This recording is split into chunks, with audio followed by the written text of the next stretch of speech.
você acha do SUS disponibilizar a PEP e a PrEP? O que eu acho do SUS disponibilizar... Traduz. Nunca ouviu falar? PrEP e PEP, não lembro o que é. PrEP e a PEP, você sabe o que é? Também não. E você, sabe o que significa PEP e PrEP? Já ouviu falar sobre isso?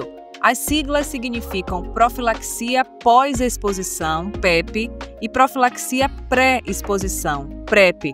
São medicamentos que previnem a infecção pelo HIV. Mas calma, pessoal, não precisa torcer o nariz para esse assunto. Esse papo aqui vai ser diferente. Disparo contra o sol, sou forte, sou por acaso. Minha metralhadora cheia de mágoas. Eu sou o cara. Cansado de Por muitos anos, falar sobre HIV era um tabu. O medo, o preconceito e a desinformação dominavam a sociedade. Ter o vírus HIV nos anos 80 era uma sentença de morte. Mas com o passar do tempo, o avanço da ciência, novos estudos, tudo isso trouxe novas formas de prevenção, como a PEP e a PrEP. No Conexão INTS de hoje, vamos trazer todos os detalhes sobre esses medicamentos. Falar como acontece esse tratamento, quem pode tomar, os efeitos colaterais, ouvir depoimentos, conversar com médicos, enfim, tudo sobre esse assunto. Então, aumenta um pouquinho o volume do celular, ajeita o fone de ouvido, que o nosso episódio de hoje já está no ar.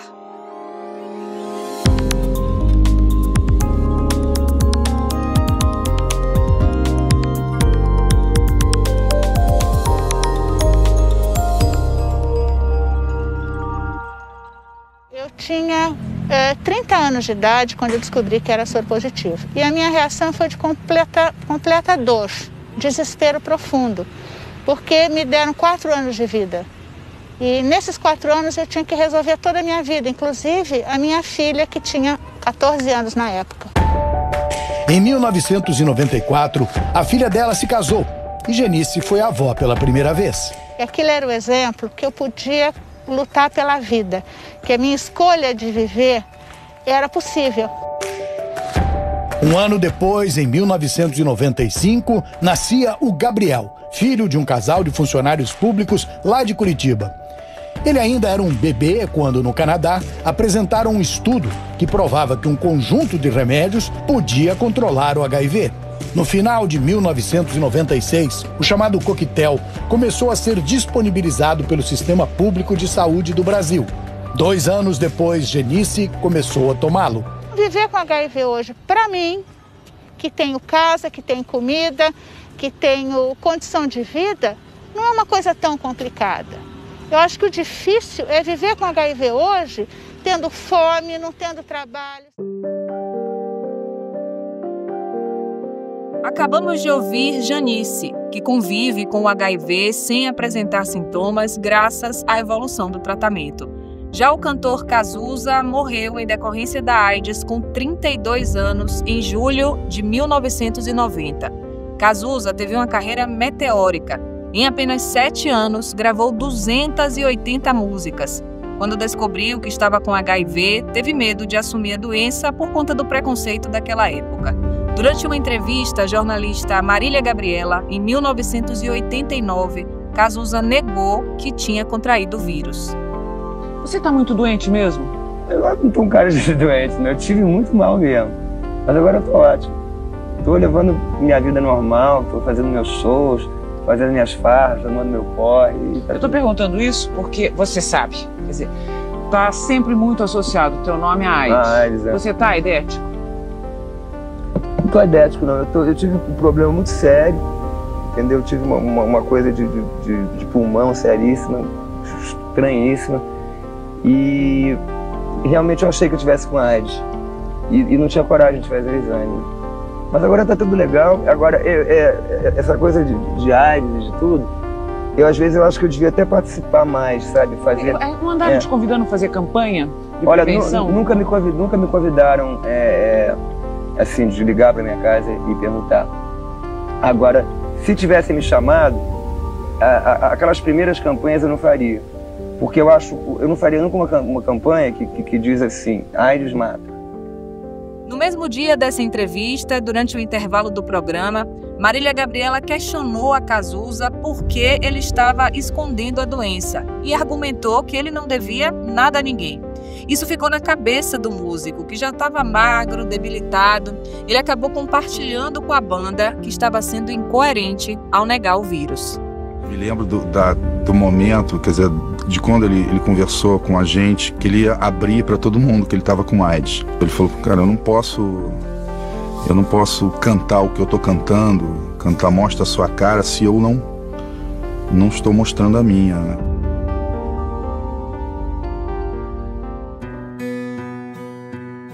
Algumas semanas depois, Cazuza foi para Nova York continuar o tratamento contra o vírus.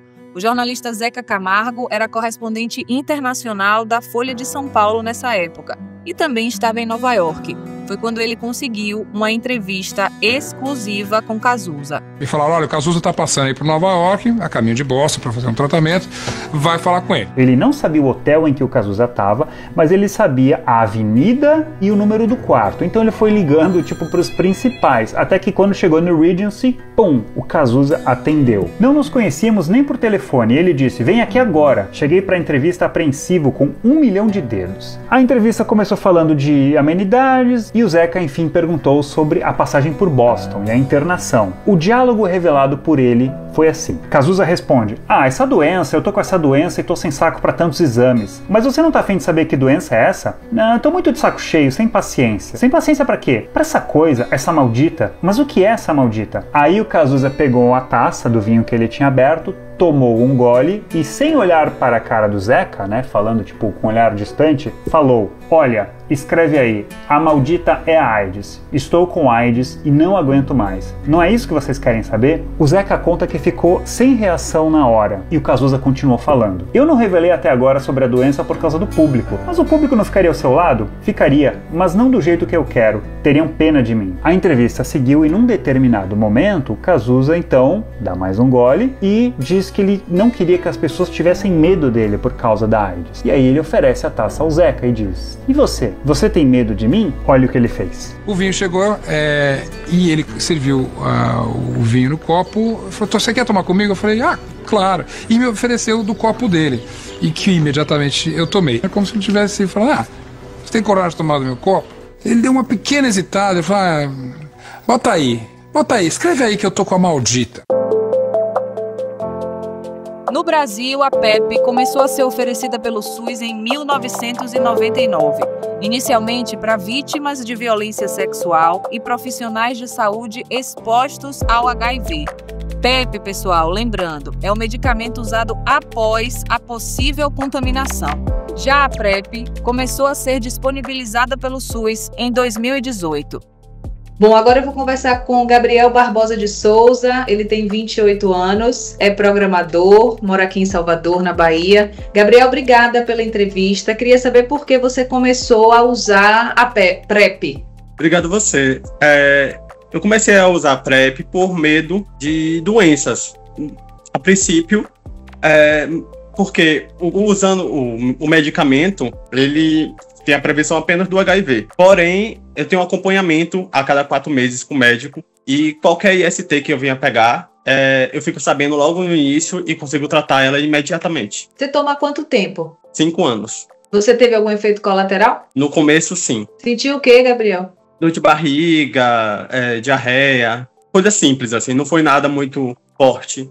O médico me disse que era normal, era comum isso acontecer. Eu cheguei a participar de pesquisa na época, porque a PrEP, ela é meio recente. Sim. Naquela época que era mais recente ainda. E aí eu cheguei a participar de pesquisa sobre o uso e os efeitos. Mas os efeitos que não comparava a segurança que você sentia ao tomar o medicamento, né?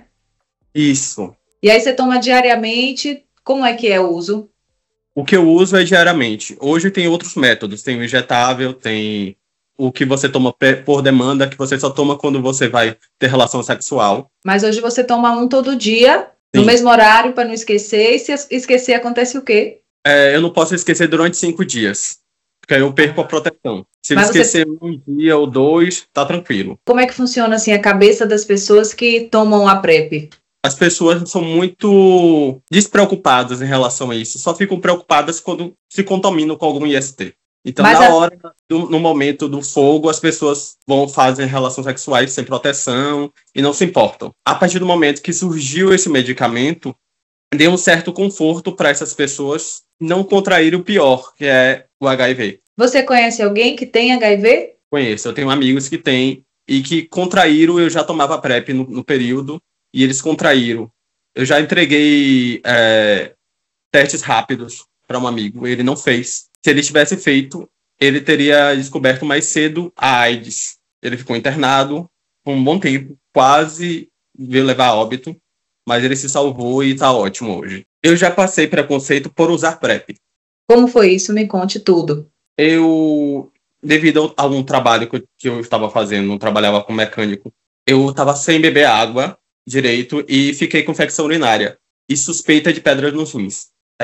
Fui para o UPA, foi quando descobriu que era infecção urinária e provavelmente pedras nos rins. O médico me encaminhou para que eu fizesse outra ultrassom em outro lugar, mais detalhada, para que conseguisse ver. Só que nesse período, meus tios que estavam comigo no Natal, foi exatamente no Natal, no dia 25, isso, eles já não gostavam por fato de eu usar PrEP. Eles nunca pararam para pesquisar, só entender o que era, e pegaram todos os meus documentos, as coisas que eu tinha para levar para o médico. Acharam que você estava com HIV? Chegaram a achar que eu estava com HIV, acharam um monte de coisa.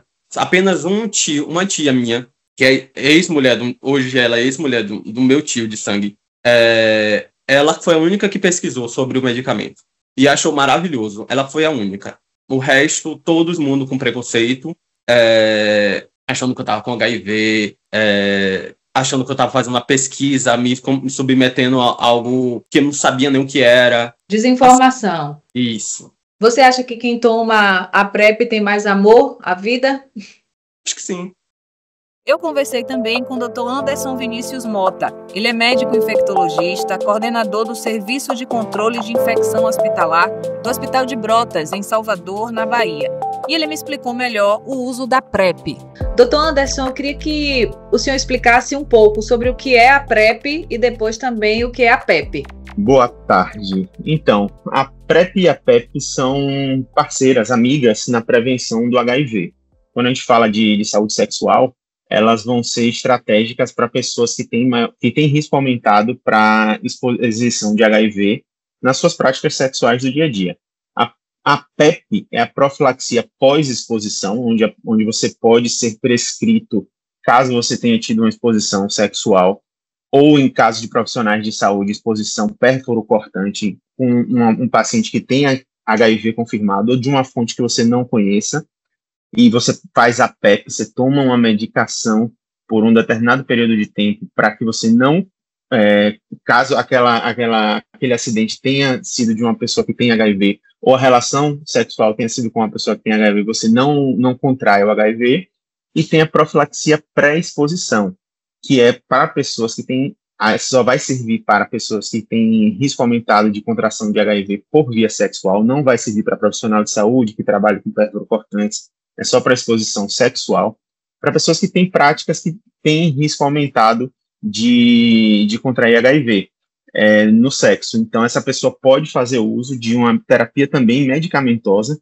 para que mesmo que ela tenha contato sem preservativo com uma pessoa que sabidamente tem HIV descontrolado, que é o HIV que transmite, que ela não se contamine, com taxas de efetividade de proteção de mais de 99% no caso da PrEP. E da PEP, da mesma forma, a gente vai ter mais de 99%, como a PEP é uma emergência, após exposição é uma emergência, caso realizada nas primeiras 24 horas, a primeira dose da medicação, você tem uma eficácia também de proteção de mais de 97%.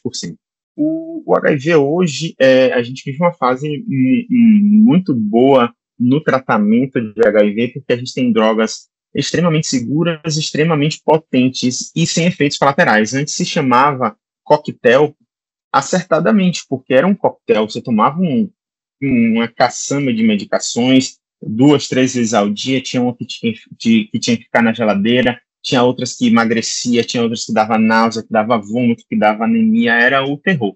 Hoje em dia, o tratamento preferencial, que é o que se inicia a qualquer pessoa que chegue, ele é feito com 2 comprimidos, um grande e um pequenininho.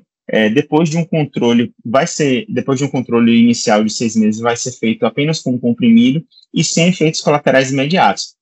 Relembro que é uma droga, não é isento de efeito colateral, são drogas potentes e que precisa de um monitoramento clínico, porque pode levar a uns efeitos metabólicos a partir do 5º ano de uso, que precisam ser monitorados em acompanhamento com o infectologista.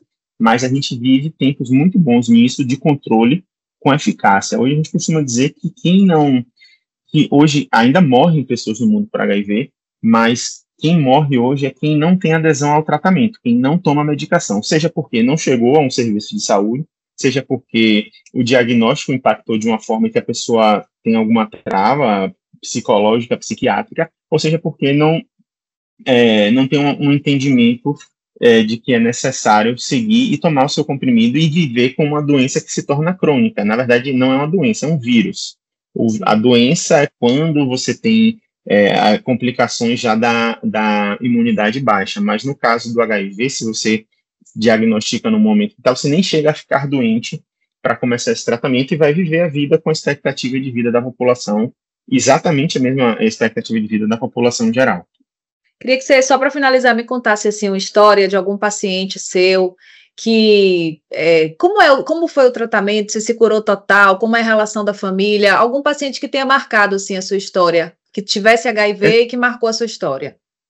Tem uma paciente aqui que eu atendo em consultório, que ela me chegou com um diagnóstico, ela é uma senhora solteira de 64 anos, e chegou com um diagnóstico porque foi abordada acho que no Campo da Pólvora, para fazer um teste rápido com a irmã, também uma senhora solteira, já idosa, e se testaram, ela deu HIV positivo. Ela me chegou aqui com as células de defesa, que a gente chama de CD4, de 1.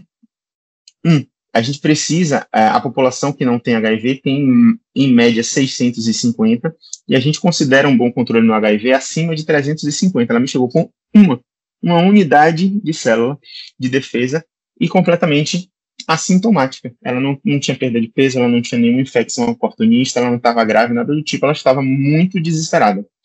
E sem entender, provavelmente alguma parceria que ela teve no passado, não temos nem como estimar quando foi que ela contraiu. E com consultas quase semanais, a gente fez ela entender que precisava tomar medicação.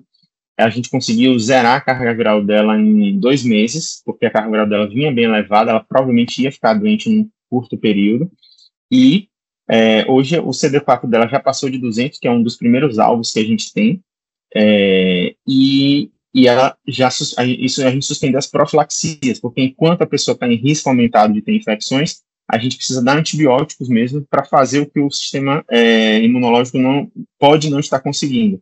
Então, essa paciente marcou por isso, porque ela é um perfil completamente inesperado de paciente, e ela chega potencialmente grave num momento chave ali, e hoje ela é super grata, ela traz café quase toda semana pra gente no consultório aqui. Ouvimos as explicações do Dr. Anderson, mas existe um outro lado para essa conversa, viu?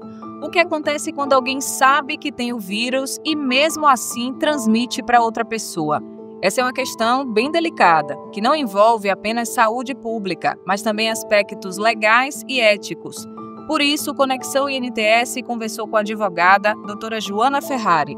Passar para outra pessoa de forma desprotegida é um risco que essa pessoa corre, mas não é a intenção, vamos dizer, não é a intenção, mas existem situações em que a pessoa está, vamos dizer, num estado terminal, está muito doente, está revoltada e quer contaminar intencionalmente outras pessoas, aí você já sai para o 131 e você já vai para o 129. E aí a pessoa vai responder de uma forma dolosa, uma série de consequências mais graves do que o artigo 131, que é aquele onde você apenas corre o risco da transmissão.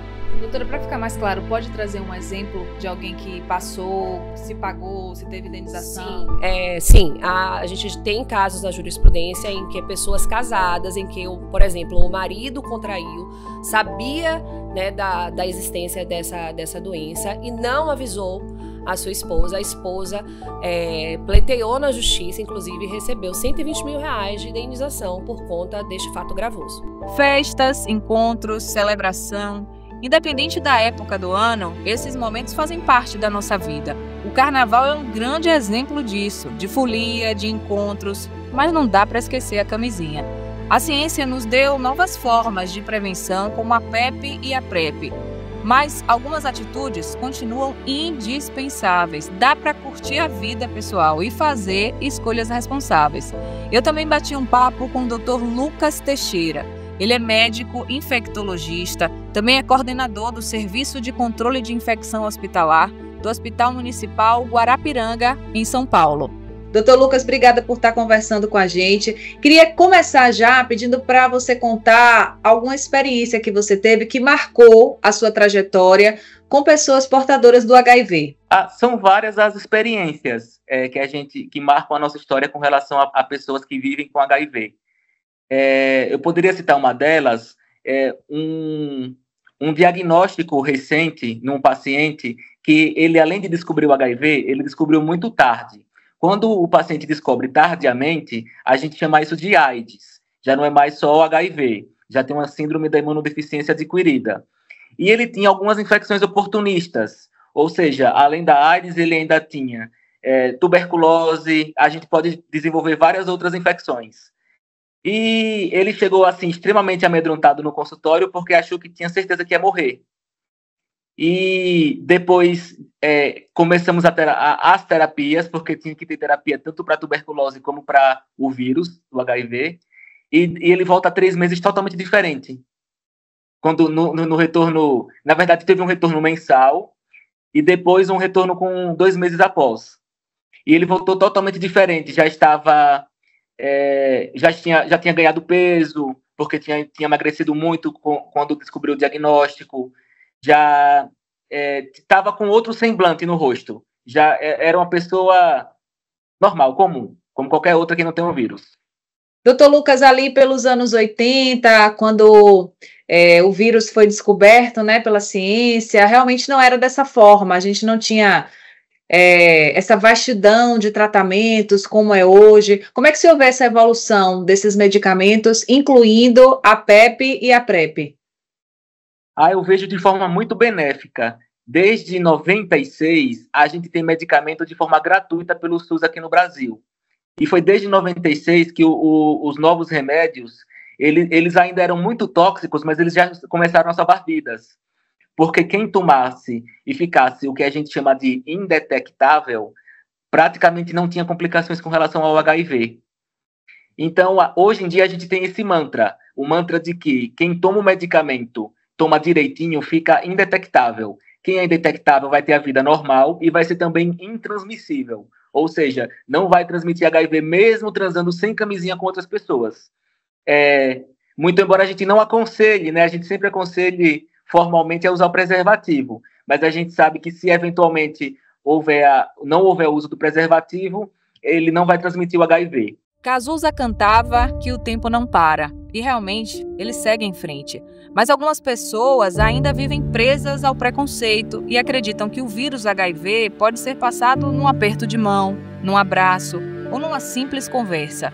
A ciência já desmentiu isso. Não pensar mais em morte faz com que a gente consiga, tô com HIV, sim, vou me medicar, me medicando, eu além de não transmitir, eu não vou entrar em quadro de AIDS e eu vou poder ter a minha vida, eu vou poder continuar sonhando, eu vou poder continuar correndo atrás, eu vou poder continuar fazendo a minha faculdade, eu vou poder passar num concurso público, eu vou poder viver. A distinção entre HIV e AIDS é fundamental para entender a evolução da infecção e a importância do tratamento. Ter HIV não significa ter AIDS. Com o avanço da medicina é possível viver com o vírus sem desenvolver a doença. HIV é o vírus que ataca o sistema imunológico, enfraquecendo as defesas do organismo. Já a AIDS é a fase mais avançada da infecção. quando o sistema imunológico já está comprometido e o organismo fica vulnerável a doenças oportunistas, como tuberculose, pneumonia, candidíase. Em 2023, foram notificados 46.495 casos de infecção pelo HIV no Brasil, um aumento de 4,5% em relação a 2022. Já a taxa de mortalidade por AIDS foi a menor no país desde o início da doença, com 3,9 óbitos a cada 100 mil habitantes. Ainda segundo a Organização Mundial de Saúde, o Brasil também ultrapassou a meta global de diagnósticos, identificando 96% das pessoas como portadores de HIV. Atenção. O vírus da AIDS não se transmite através de objetos de uso diário. É um vírus muito sensível. Fora do organismo humano, em contato com o ambiente, não sobrevive mais do que 1 hora. A AIDS se transmite através do sexo anal sem camisinha, sexo vaginal sem camisinha, transfusão de sangue e seus derivados antes de 1985, uso coletivo de agulhas e seringas contaminadas. Ela se transmite também da mãe para o filho na fase intrauterina, através do canal de parto e através do aleitamento. Através de cortes e perfurações profundas com instrumentos contaminados. Ainda assim, o risco é baixo. Sexo oral sem camisinha provavelmente tem um risco bem menor. A AIDS não se transmite nas relações sexuais sem penetração. Não se transmite por beijo na boca, contato com suor, lágrima, urina, apertos de mão, abraço ou qualquer outro contato casual. E não se transmite também através de objetos de uso comum, como alicates de unha, escova de dente, toalhas e todos os objetos compartilhados no dia a dia. É isso então, Dr. Drauzio. Prevenção, consciência e respeito caminham juntos. A ciência evoluiu, os tratamentos estão aí, mas o conhecimento e a responsabilidade devem sempre ser celebrados. E a gente vai ficando por aqui. Muito obrigada pela sua companhia. Esse foi o nosso episódio número 31. O Conexão INTS é um produto da comunicação corporativa do Instituto Nacional de Tecnologia e Saúde. Não esquece de curtir, compartilhar e a gente se encontra no próximo episódio. Um beijo e até lá. Na direção contrária, sem pódio de chegada ou beijo de namorada. Eu sou mais um cara.